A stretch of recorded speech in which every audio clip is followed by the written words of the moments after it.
Dans cette vidéo, je vous montre comment étalonner le Rallypack 3 XL.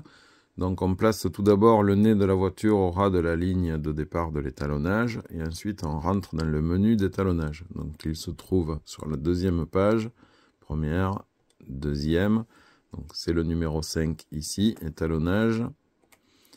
Donc là il me demande si je veux étalonner avec la sonde qui est sur la roue, donc c'est le C. Ou alors si je veux rentrer les distances et les nombres de tours de roue au clavier, si je les connais, avec R. Donc là, on va faire comme si on ne connaissait pas. Donc on choisit C.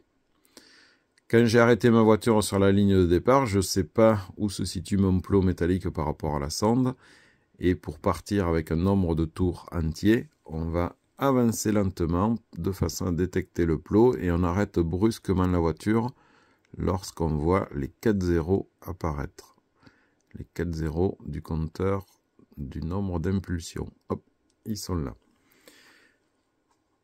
Donc du coup, vu que j'ai avancé un tout petit peu, mon nouveau repère, ce ne sera pas le pare-choc, mais ce sera la roue, le rétroviseur.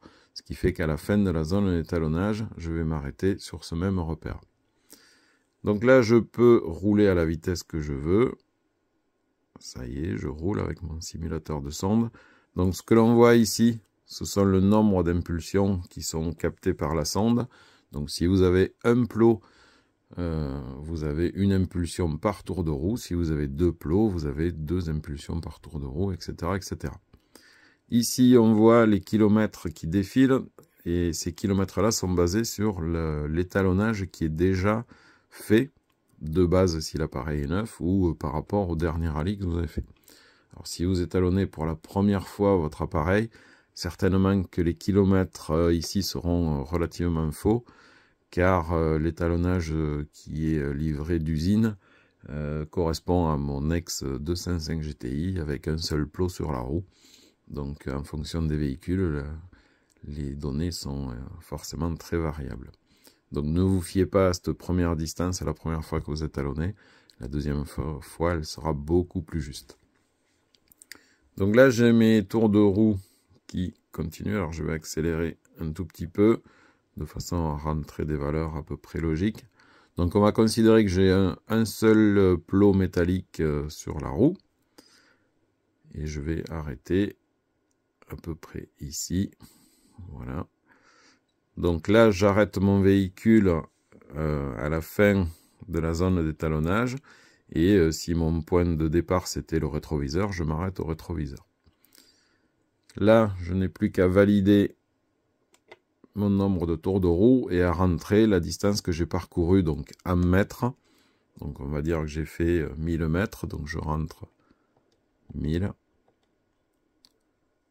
Et je valide. Là, le Rallypack 3 me demande dans quel numéro d'étalonnage je veux rentrer mes données. Donc le Rallypack 3 permet de mémoriser 3 étalonnages différents. Donc ça peut servir sur les rallyes où on a plusieurs trains de pneus, comme le Neige et Glace ou le Monte Carlo historique. Donc là, je vais choisir de le mettre dans l'étalonnage numéro 1. Donc choix 1 et je valide. Le Rallypack redémarre et il me montre ma distance, mon nombre de tours de roue, le nombre, je vais éteindre et redémarrer pour que vous voyez. Ici, j'ai l'étalonnage numéro 1, division de sonde par 1. Et à côté, il y avait le nombre de tours de roue et la distance. Voilà pour l'étalonnage.